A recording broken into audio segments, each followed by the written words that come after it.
Unusually, I'm going to start this program with a topic different from the topic of Ukraine. This is the indictment of the US President or former President Donald Trump by a grand jury in the state of New York on a referral from a district attorney of the state of New York. Now, I have to say that I find this yet a further example of the extent to which the personality of Donald Trump continues to dominate the American political imagination, or at least the political imagination of the US political class, in a way and to an extent that I find absolutely disproportionate, completely disproportionate, and entirely unbalanced. Briefly, I understand that Donald Trump is a polarizing figure. He has his critics, he has his opponents. I have to say, based on the record of his presidency, the actual things which he did whilst he was president, I cannot find in any of his actions any of the things that people attribute to him in terms of extreme right-wing beliefs, threats to the Constitution, threats to the democratic order of the United States, any of that. But it seems that there are some people in the United States who cannot let Donald Trump, or perhaps, shall we say, the legend that they have created around Donald Trump go. And so, two impeachments later, two failed impeachments later, one of them brought against Donald Trump after he had ceased to be president of the United States, or at least the trial took place after he was already ceased to be president of the United States, something that I still find extraordinary. Two failed impeachments later, following a massive investigation seeking to prove that he was in some way connected with the Russian government that had cheated the election, cheated his way to victory in the 2016 election with the assistance of the Russian government. That turned out not to be true either.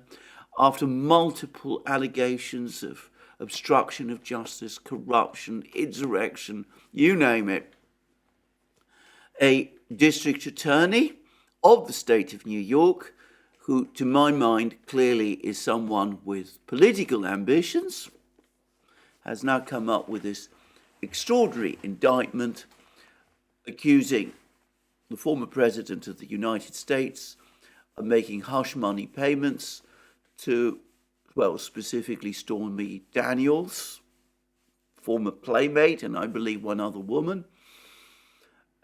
Allegation that has been known about for years, which was investigated by the Justice Department with the conclusion that there was no case to answer, which is normally treated in the United States as a misdemeanor, which to my knowledge has happened many times in the United States in the political system before, and which alleged crime anyway appears to fall outside the statute of limitations. In other words, it's technically time barred.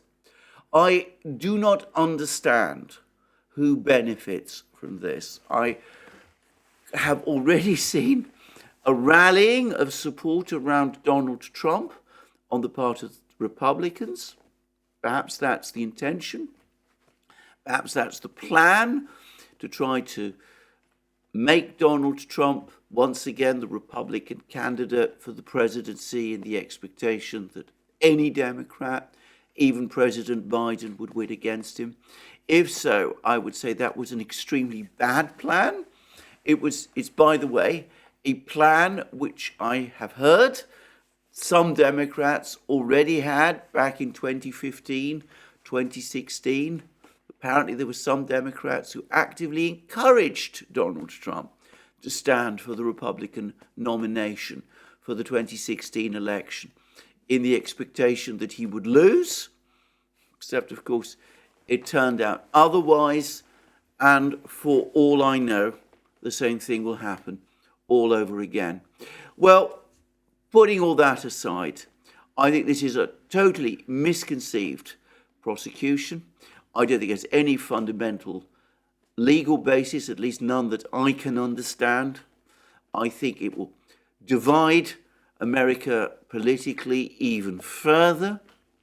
It will mean that instead of people talking about the serious issues that are mounting around the United States, the fact that, for example, that the process of de-dollarization appears to be accelerating, with South Africa apparently making moves to that effect, Kenya now talking about paying for oil in its own currency, Saudi Arabia joining the Shanghai Cooperation Organization as a candidate member and planning apparently to join the BRICS.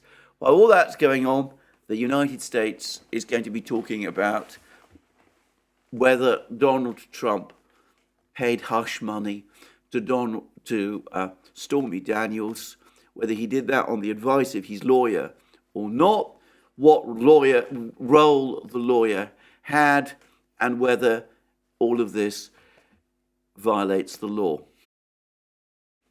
I mean, it seems to me a bizarre waste of time. And as I said, all it's going to do, all it's going to achieve is to divide the United States further. I'm also going to guess that it's going to intensify moves from the Republican side to press their own investigations of the president and of his family, specifically of his son. And I'm going to say, again for the record, that I suspect that these are much more substantive allegations against the president's son, at least, than those which have just been made against Donald Trump. And I think it will be we're going to be for a very hot political season in the United States. Anyway, that's what I'm going to say about this. As I said, a prosecution which the United States doesn't need at this time, openly, overtly political prosecution that's going to intensify divisions within the United States at a time of political crisis. Let's move on and let's talk about the more substantive events, the situation in Ukraine, which remains at the epicenter of the world crisis. And I should stress, we are very, very much talking about a world crisis at the moment. Now, yesterday I passed on some reports that had been comments from General Milley, the chairman of the Joint Chiefs of Staff in the United States. There had been an article in the New York Times that the Russian offensive in Bakhmut is losing momentum. General Milley made the really extraordinary claim that the Russians had made no progress at all over the course of the previous 21 days, which was manifestly not true. Well, a few hours after those statements were made, I saw a report from Reuters which said that, according to Ukrainian reports, the Russians have indeed made significant progress within Bakhmut itself. Well, that was one set of Ukrainian reports, apparently, which were the ones that were picked up by Reuters. This morning, General Syrskyi, the ground forces commander, the Ukrainian ground forces commander, is coming out and saying that, in fact, the Wagner forces in Bakhmut are starting to show signs of fatigue, whatever he means exactly by that. I should say his comments were made in Ukrainian, a language I don't understand, so perhaps I've misunderstood what he said. But he seems to be leaning towards supporting what General Milley was saying, even though, as I said, it's contradicted by admissions from other Ukrainian sources, and as reported by Reuters, and it is also contradicted by information which is coming from the ground. Now, General Milley did make one very interesting observation, which I suspect is true. He said that the total number of Wagner forces in Bakhmut itself numbers around 6,000. So they are supported by around 25 to 30,000 other troops around Bakhmut. I presume he means by that regular army troops, Russian regular army troops. Now this is from Milley, and I want to stress, I don't know where Milley gets this information. He might be getting it from US intelligence. More plausibly, he's getting it from Ukraine itself. But that gives us some idea of the totality of the forces that the Russians have deployed in and around Bakhmut. Let's go with the lower of these figures. 6,000 Wagner troops fighting in Bakhmut, another 25,000 regular Russian troops. Around 31,000, perhaps a bit more, the totality of the Russian forces in Bakhmut. And as I discussed recently, a Ukrainian soldier has put the total number of Ukrainian troops in and around Bakhmut at around 28 to 30,000. In other words, about the same number as Russian troops fighting in and around Bakhmut. Again, I can't verify that figure, but it seems plausible to me. I think it's much more plausible than some of these huge numbers of troops that some people have been talking about. And coming back, as I said, to Prigozhin and the head of the Wagner organization, he recently conceded that when he was talking about 80,000 Ukrainian troops near Bakhmut, he meant Ukrainian troops across the entire theater of operations in north and central Donbass, not just around Bakhmut itself. So that gives us a sense of the balance of forces, and it's quite likely that it's roughly the same, that there are roughly the same number of Russian troops, including the Wagner forces, as there are Ukrainian troops battling over Bakhmut. What has made the difference? The reason the Russians have been able to press forward and capture more and more of Bakhmut is because they are so much more powerfully equipped than the Ukrainians are. They have far more artillery, far more ammunition, more tanks, more infantry fighting vehicles, more of everything, and that is what is enabling them to sustain the momentum of their offensive in Bakhmut. Now, let's go back to that figure that Milley gave for the forces of the Wagner organization within Bakhmut, 6,000 men. Well, if that is the actual number of the forces, the Wagner forces, within Bakhmut itself, and for the record, and based on my very careful observations of the fighting, I think that all the street fighting inside Bakhmut is indeed being conducted by Wagner organization troops. Then I think we can say two things. Firstly, that these claims that have been made that the Wagner organization is losing hundreds of men a day are obviously wrong, because a force of 6,000 men would not be able to absorb that level of losses. That would be inconceivable. And the second is that it explains the pattern of the fighting in Bakhmut, because by most accounts, Ukraine has anywhere between 10 to 20,000 troops in Bakhmut itself, actually fighting within the town.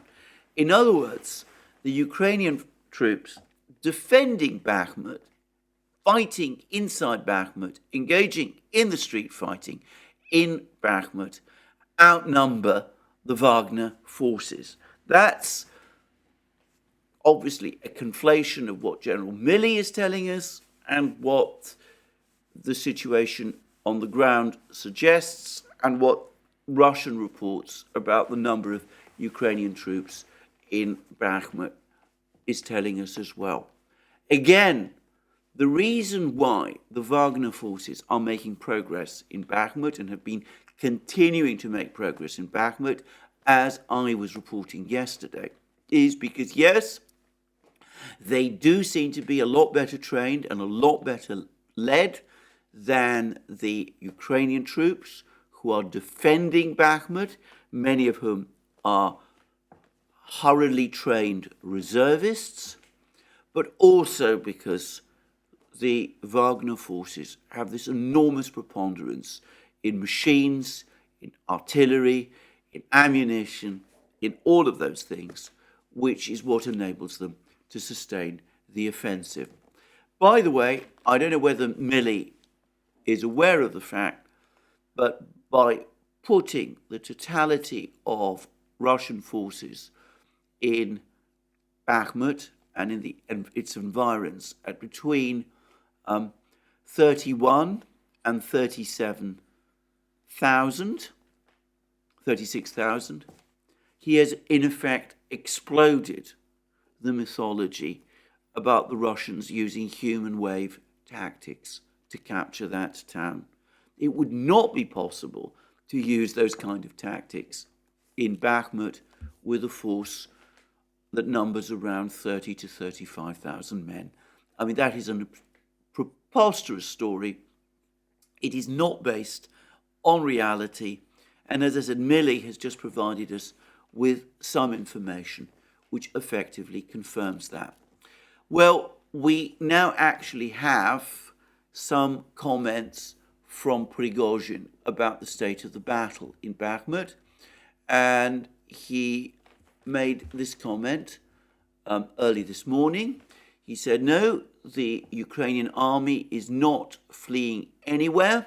The Ukrainian army is engaged in bloody battles and is defending Artyomovsk, Bakhmut, at the expense of serious casualties. Another important aspect that should be mentioned is the need for us to hold our flanks. Today, we need to concentrate efforts in the city because this is an enormous amount of combat to do. The flanks should not let us down, and Allied units should hold them. Our forces are moving forward and taking every building entrance, and every garage between buildings. In Bakhmut, there are about 800 high-rise buildings. If we tell about each building entrance, you'll be tired of hearing it. When we take Bakhmut, then we will talk about that. Now, that's very much consistent with what we've been hearing from the battlefields. I said in a recent program that when we see reports about the Russians taking 3 to 8 houses a day, that is a translation, almost certainly, of the Russian word dom. Dom can mean a house, but it is also the name given in the former Soviet space to a Soviet-era apartment building. And these can sometimes be very large buildings, structures indeed. And Prigozhin says there's around 800 of these apartment buildings of various sizes in Bakhmut, but the Wagner forces are pressing forward and are successfully capturing them, even though this is a difficult fight with the Ukrainians using these apartment buildings to defend their positions. But the key point to say is that he finishes with the words, when we take Bakhmut, then we will talk about that, which suggests that after the big advances that the Wagner group achieved yesterday, he is starting to see the end of the battle in sight. He is now expecting, he personally is expecting, the fighting in Bakhmut to come to an end within an approximate time frame. Not able to say when, that's not the information he's giving us, but I've always noticed that when Prigozhin says that it's premature to talk about a particular place being captured, when we do capture it, we will tell you about it. He usually makes those kind of phrases shortly before a particular place is indeed captured. And that's what he's done again. It's a hint in a way that he believes that the capture of Bakhmut is now within sight. Note also that he talks about the flanks, the importance of holding on to the flanks, and he makes it clear that the flanks should not let us down and Allied units should hold them. He is referring here to the regular Russian army. Apparently mainly paratroopers. They've been positioned by the Russians to hold the flanks, all these places to the south and north of Bakhmut, and apparently they successfully repelled a Ukrainian counterattack which took place in southwest of Bakhmut 2 days ago, and that seems to be the course of the fighting there.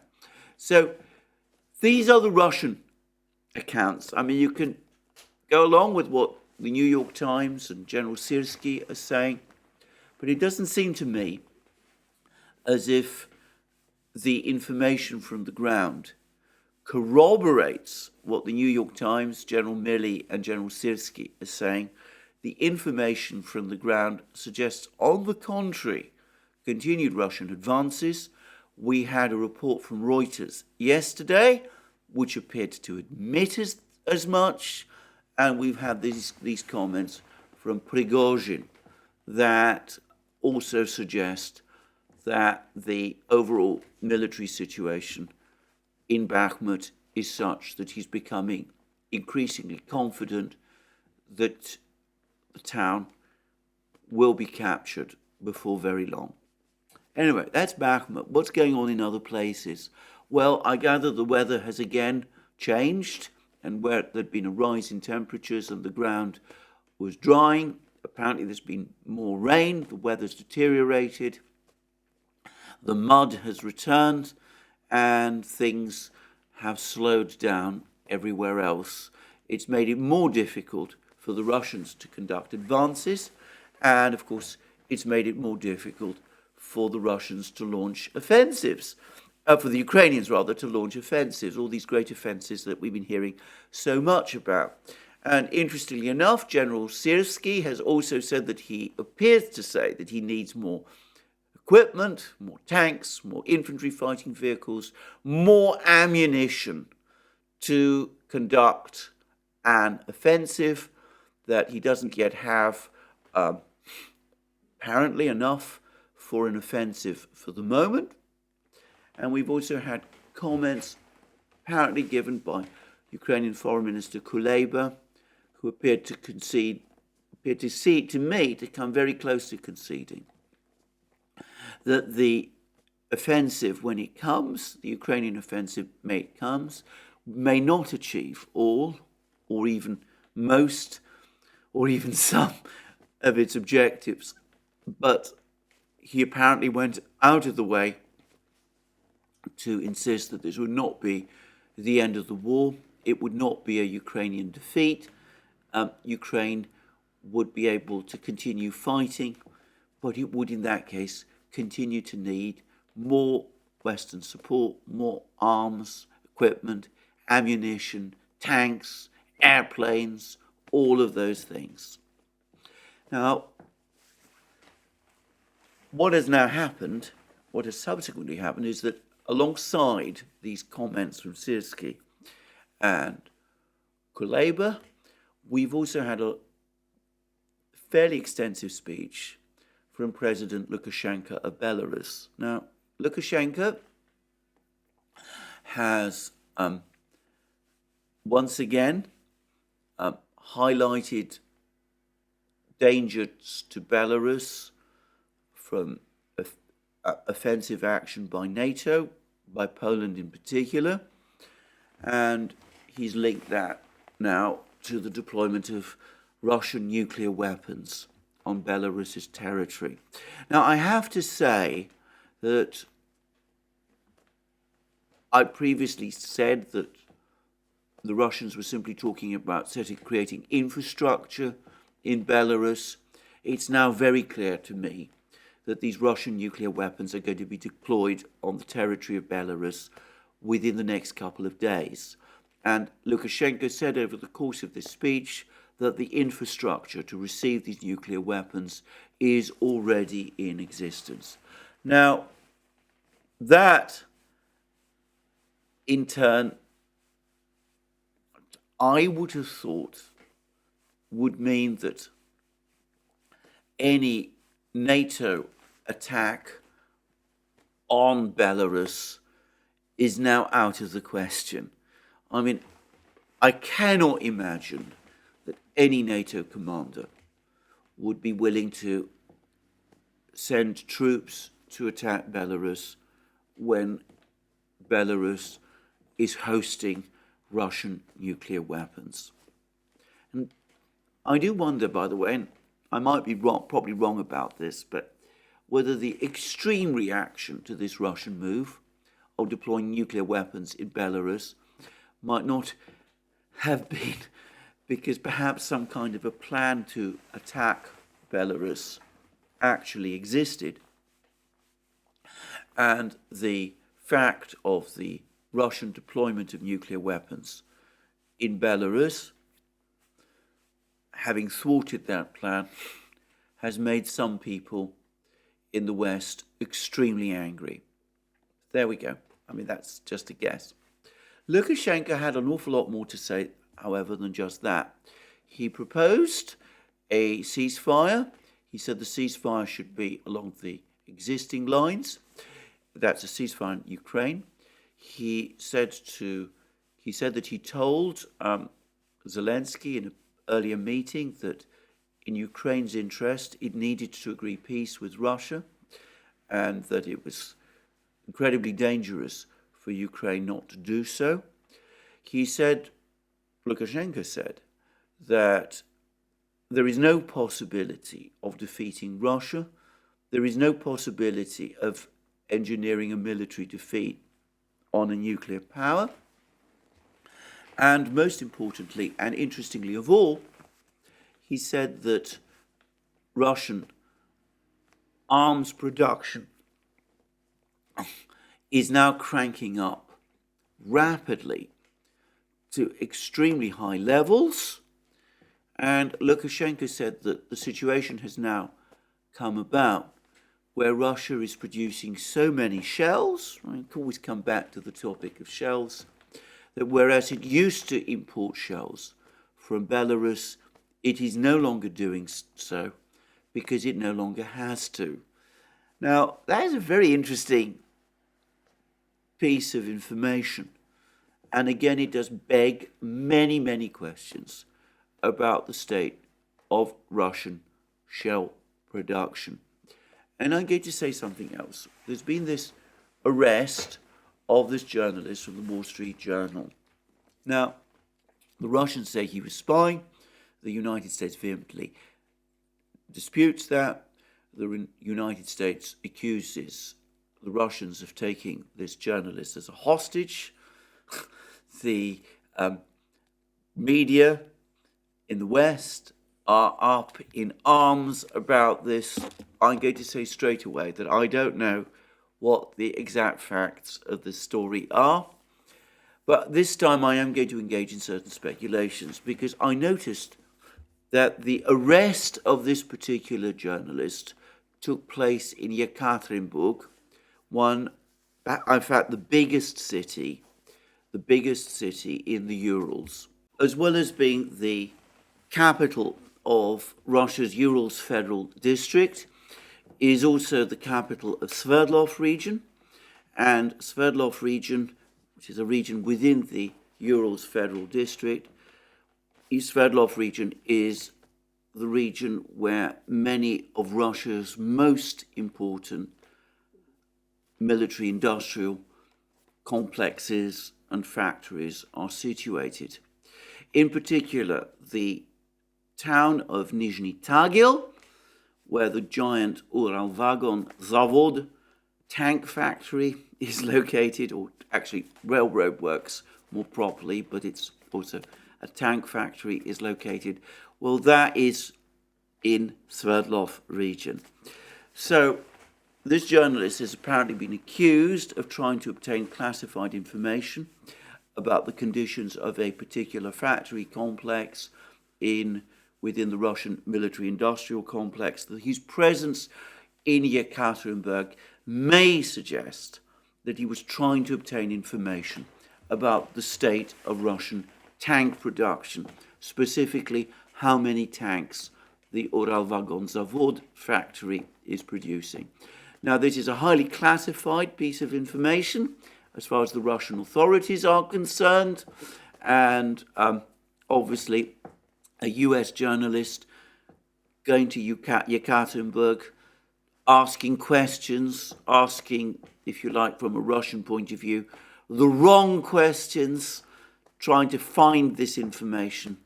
It's the kind of thing which I can very easily imagine the Russian authorities, specifically, in this case, I suspect the local Russian authorities, would not look kindly upon, and that is enough, in my opinion, to explain his arrest and to explain why he's been charged with espionage.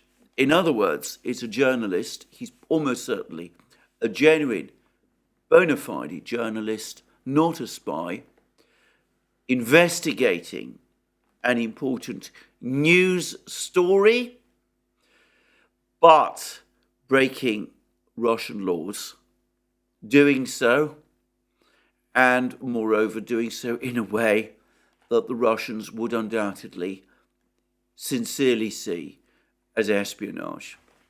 Now, of course, there's lots of feelings about this in various countries, about the United States especially. I've seen Larry Johnson, for example, say that this is, from the Russian point of view, an own goal, and perhaps it is. Perhaps the Russians, from a PR perspective, have done damage to themselves, though, to be frank, I think that they probably don't care by now very much about that. I think they feel that the criticism and abuse of them, which has been made over such a long time now, is of such an intensity that one arrest of a journalist, more or less, isn't going to make any significant difference. But anyway, I think I can understand the other point that Larry Johnson is making better, which is that it's entirely proper to allow journalists to actually find out the truth about what is going on in these factories. In the case of Russian tank production, if it is indeed much higher than some people in the West imagine, as I strongly suspect, then getting an American journalist to confirm the fact might even concentrate a few minds in Washington. But to be honest, having interacted with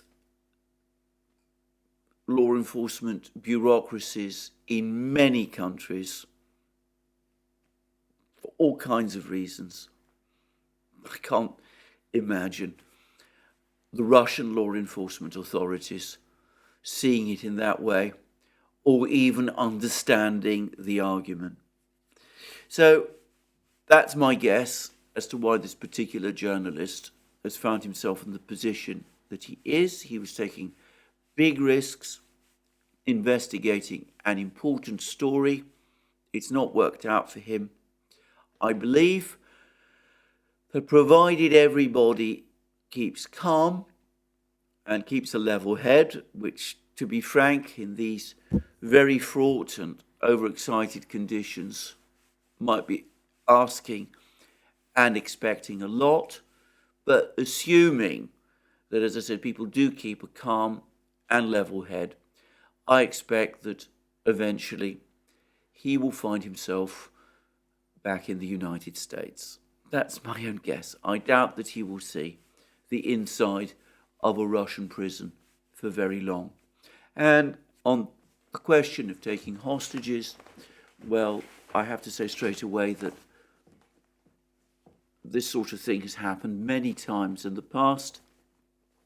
The US, as part of this game that the Russians and the Americans play with each other, with prisoner exchanges and all of that, have done this sort of thing themselves. The Russians did it. I remember Gorbachev, soon after he became president, the Gorbachev era, there was, I don't remember the full details now, but I do remember that the Russians did arrest an individual who they said was a spy, an American journalist who they said was a spy. I also remember that about the same time, this happened shortly after two of their people had been arrested in the United States. Again, there were cries that the Russians were taking people hostage. Gorbachev, this is very early days, just after he'd become Soviet leader, actually made a public speech in which he said that this American that had been arrested was indeed a spy, which caused even more umbrage in the United States. But eventually, all these people were exchanged with each other. The Russians got their people back, and the Americans got their journalists back. So I think we should keep this affair in proportion. And if it escalates and gets out of control, that will be unfortunate, coming on top of the very fraught situation that we already have. And to be frank, I don't think that serves any useful purpose at all at the moment. What is much more concerning is that we've had a report for Viktor Orban of Hungary about discussions which he says are going on within the EU, and specifically within the European Union. Apparently, according to Orban, the EU, having crossed all its original red lines, having said that it wouldn't supply heavy weapons, having then supplied heavy weapons, having said that it wouldn't supply tanks, and having now supplied tanks, having said it wouldn't supply fighter jets, but having supplied fighter jets. Anyway, according to Viktor Orban, there are now discussions going on within the EU about setting up what is called a peacekeeping force to send to Ukraine, which is, of course, an intervention force, or at least that is how Orban interprets it.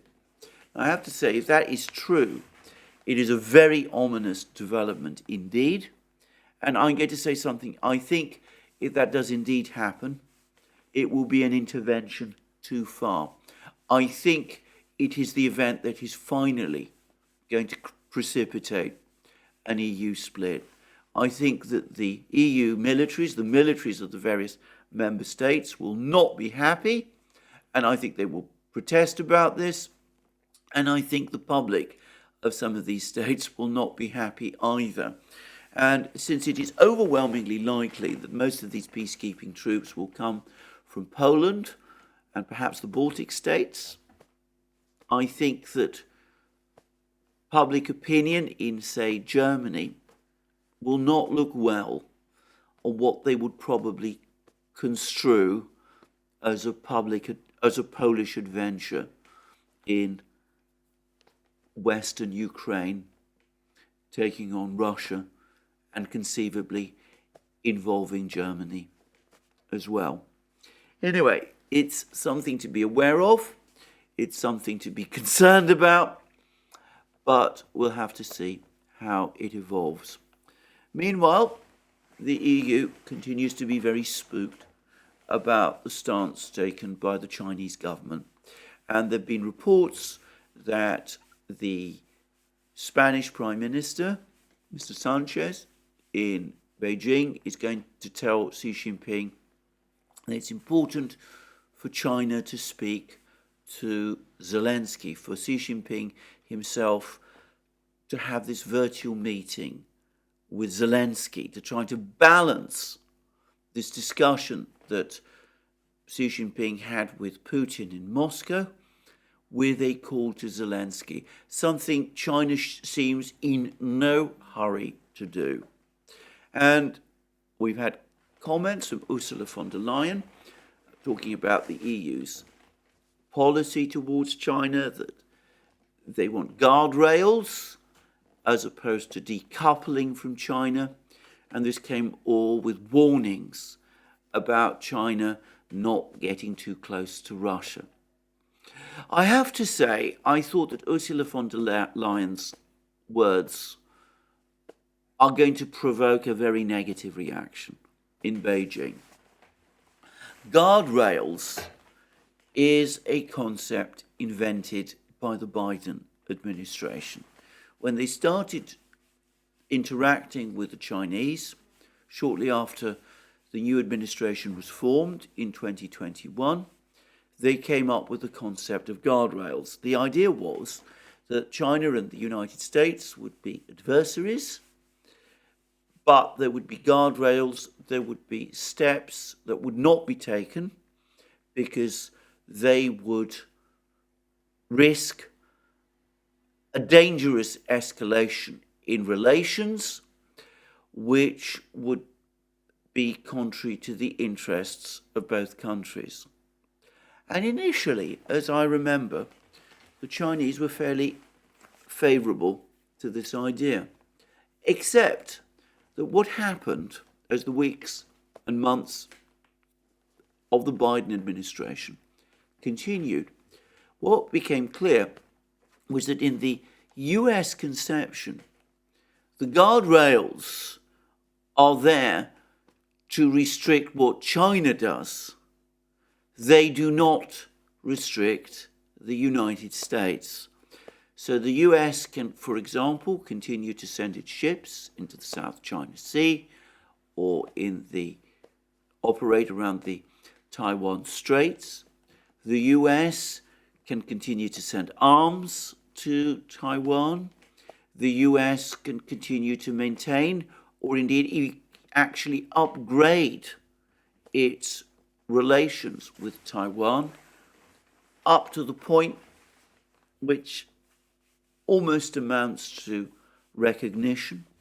Prominent US officials like House Speaker Nancy Pelosi can travel to Taiwan. The new Republican Speaker, Kevin McCarthy, is apparently planning to do the same thing. The United States can continue to criticize China over human rights abuses. The Secretary of State, Tony Blinken, can make all kinds of extraordinary accusations about China and its conduct in the western regions of China, including making what I frankly consider to be overworked allegations of genocide. And, well, we've had the episode of the balloon that flew over the United States, and particularly aggravating for the United States, comments made by President Biden particularly aggravating and insulting to the Chinese leadership, comments made by President Biden over the course of his State of the Union address, in which he effectively and essentially insulted the President of China, Xi Jinping, himself. So the Chinese recently have taken to telling the Americans that they do not understand the utility of a concept, a guardrails concept, which appears to be intended to limit what China does, but places no limit at all on what the United States does.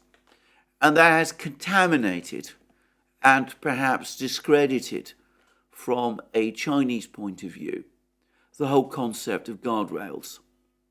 And Ursula von der Leyen and European leaders coming up with the same idea, the same concept, I suspect is not going to go down at all well in Beijing. I think the Chinese leadership will see it as further proof that the EU, the European leadership, is essentially, to all intents and purposes, under America's thumb, to the point where they're even repeating the same memes that the United States is coming up with. So I don't think this is going to go down well, as I said, in Beijing. And I wonder whether Ursula von der Leyen understands that, and I wonder whether the other European leaders do. And I think these attempts for the Europeans to try to pressure Xi Jinping into talking to Zelensky, when the Europeans have, along with the Americans, have in effect trashed China's peace proposals, again, from a Chinese point of view, must seem incredibly entitled and even bizarre. Now, I don't discount at all the possibility that at some point the Chinese will pick up the phone and talk to Zelensky. After all, Zelensky does seem to be keen on talking to them, and the Chinese have maintained a very civil relationship with Ukraine up to this point. But I think that pressure from the Europeans to make the Chinese do it is probably going to delay that Chinese move rather than hasten it.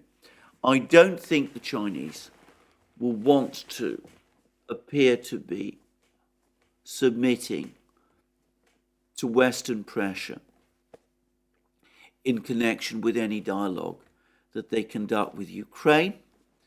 And I have absolutely no doubt at all that the Chinese will be telling all their European visitors, starting with the Prime Minister of Spain, that as far as they're concerned, and as they agreed with the Russians during the Putin-Xi meeting in Moscow, the relationship between Russia and China is a bilateral affair of those two countries.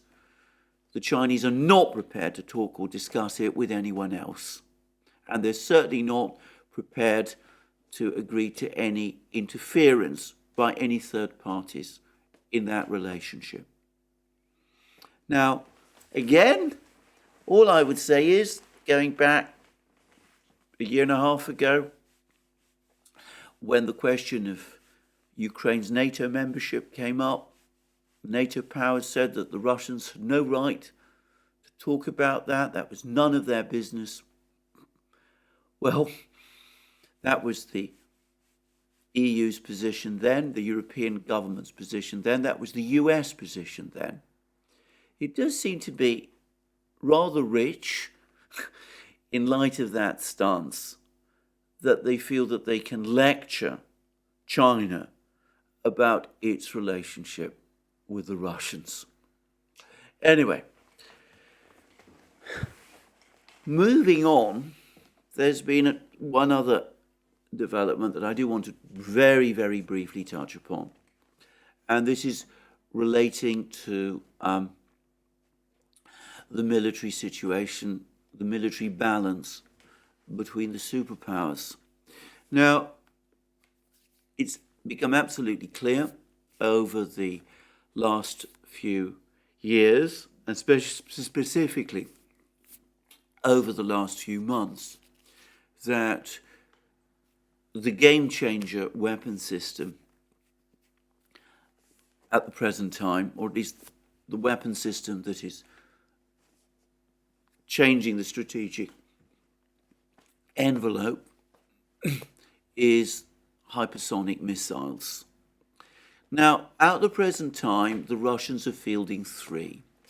They've deployed for some time the Kinzhal air-to-surface missile carried by the MiG-31 fighter jets, and apparently before very long, or perhaps already, by their Tupolev 22 M3 bombers.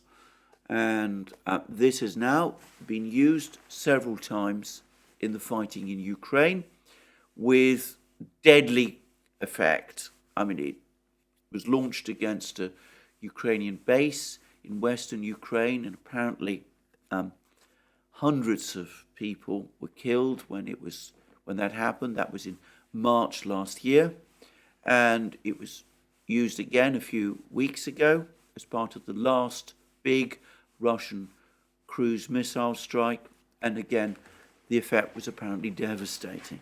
So the Kinjal is already in operation. The Zircon, more advanced, more sophisticated missile, is now also apparently entering service with the Russian fleet, and the Russians are going to be building more and more submarines and warships capable of operating the Zircon missile, and apparently there's plans to develop an air-launched version of it. And the difference between the Zircon and the Kinjal is that though the Zircon is a smaller missile and operates on fundamentally different principles, the Kinjal uses rocket engines, the Zircon operates as a scramjet.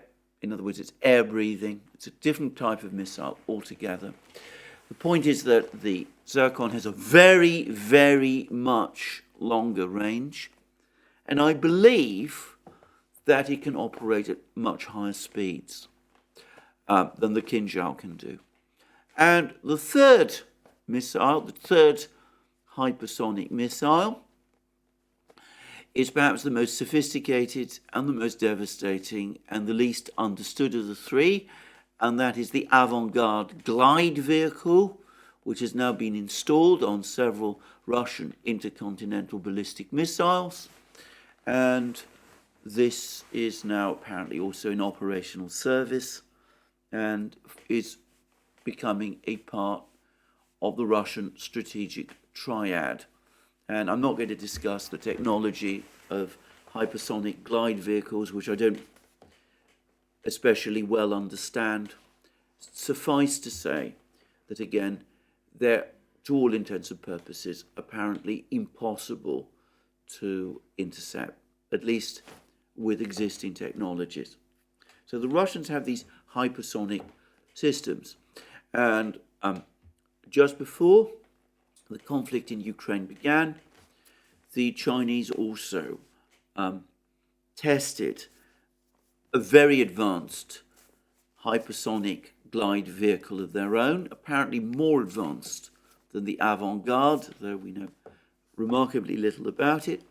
And there's some reports that the Chinese also have hypersonic anti-ship missiles, apparently based on glide vehicle technology of their own, based in mainland China, which they would presumably seek to deploy against US aircraft carriers. Now, why am I talking about all of this? The reason is that the United States, for the moment, does not have hypersonic missiles. The Russians have 3. The Chinese perhaps have some already. Beyond any doubt, before long they will have more. The United States is still testing its hypersonic glide vehicle. No doubt eventually that will be ready for deployment, but it's still apparently some way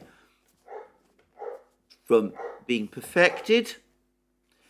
And the latest attempt, the most recent attempt by the United States to develop a hypersonic missile comparable in some respects to the Russian Kinjal and Zircon. This project carried out by the Raytheon company, well, that's now been abandoned after successive failed tests. Apparently the people at Raytheon have been told to go back to the drawing board and start again, a process which may take years. Now, the only reason I'm saying this is because, talking about all of this, is because it's become an article of faith on the part of many people, and has been for as long as I can remember, that Western weapon systems are more advanced than Russian and Chinese weapon systems. Now, experience has repeatedly shown the opposite. Way back in the Vietnam War, for example, I remember that North Vietnam, was supplied by the Soviet Union with very advanced, for the period, surface-to-air missiles and air defences, and these did take a significant toll of the United States. And of course, in the early period of the fighting, the Vietnamese were equipped with Kalashnikov automatic rifles, which was superior to the automatic rifles, or rather the rifles that the United States was deploying at that time, until the M16 eventually appeared and to some extent redressed the balance. So this idea that the Russians are backward and the West is more advanced, or indeed that the Chinese are backward and that the West is more advanced, it seems to me is a dangerous one. But it is one which I have noticed is influencing much of the perspective about the war in Ukraine. And the idea is that if you send Western weapons to Ukraine, they're more advanced and more effective and more successful than Russian weapons. So I read a report somewhere, I think it was from the Ukrainian Defense Minister Reznikov, that yes, it doesn't really matter if Ukraine has far fewer shells than Russia does, because one shell launched from a Western artillery piece is so much more accurate that it can do what it takes the Russians 5 or 10, or was it 20 or 50 shells to achieve. That is nonsense. That is simply not the case, and we've already seen it on the battlefields. By the way, over the course of that statement, Reznikov admitted that the range of use of artillery shells, of firing of artillery shells by Ukraine, is between 3,000 and 7,000 a day, far fewer than the average of 20,000 a day that Russia uses. So that's a misconception about shells. It's a misconception about tanks. I've seen no evidence in war that Western tanks are superior to Russian tanks. Now, I've been reading these very, very interesting studies of Russian tanks by Jim Kinnair, and he's been talking about comparing Russian tanks. He, to some extent, compares Russian tanks with Western tanks. I've followed up some of the clues that these books have. I've been reading about the performance of, say, T-62s, the 1960s Russian tanks, in battles of that period, and it's clear that the T-62 acquitted itself very well in battles in the Middle East, in Africa, Angola specifically. It proved superior to many of the Western tanks it came up against. So there is no inherent superiority of Western tanks over Russian tanks. And there's been photographs which have appeared which show Ukraine placing explosive armor panels on Leopard 2 tanks. This is something that the West, by the way, does not do. The Germans do not do. The Germans apparently think that the armor of the Leopard 2 is sufficient to protect it against Russian tank ammunition and anti-tank weapons. The Ukrainians, having now examined the Leopard 2, apparently don't agree. They appear to believe that it needs to be up-armoured if it is to survive on the battlefield, a battlefield in which, of course, Russian tanks like the T-92 and the T-72 are equipped with the same explosive reactive armor panels. So Western weapons are no miracle weapons. And as Brian Beletic and others have repeatedly pointed out, they're not appearing on Ukrainian battlefields in any quantities to match the Russian weapons that are appearing on those battlefields as well. Recently, reports were appearing that France was thinking of supplying to Ukraine 10 Mirage 2000 fighter jets. And I pointed out in the programme that I did when that news first came out that the Mirage 2000 is a relatively old aircraft. It dates from the era of the original MiG-29, which, of course, Ukraine is now also receiving. It is not going to be any sort of match to the far more advanced fighters that Russia is now deploying on the Ukrainian battlefields. The Sukhoi 35, which, despite being based on the Sukhoi 27 of the early 1980s, is so massively upgraded that it must be conceived of as an entirely different and far more modern fighter than the Sukhoi 27. The Sukhoi 57, which Russia is also deploying, which is a fifth generation fighter jet. And of course the MiG-31, which Russia is deployed in Belarus and which has exceptional long-range missiles and enormously powerful radars, which have enabled the Russians to intercept Ukrainian aircraft flying hundreds of kilometers from the launch point of these missiles. And I noticed that Reznikov, the Ukrainian defense minister, agrees with me. He said that, if we have to take Mirage 2000s, well, we will take Mirage 2000s. But it is not the aircraft we need. It is not remotely comparable to the aircraft, the fighter jets, that Russia already has in service. And I have to say, I feel the same way, to be honest, about the F-16, the F-18, even perhaps the Typhoon. Well, there we are.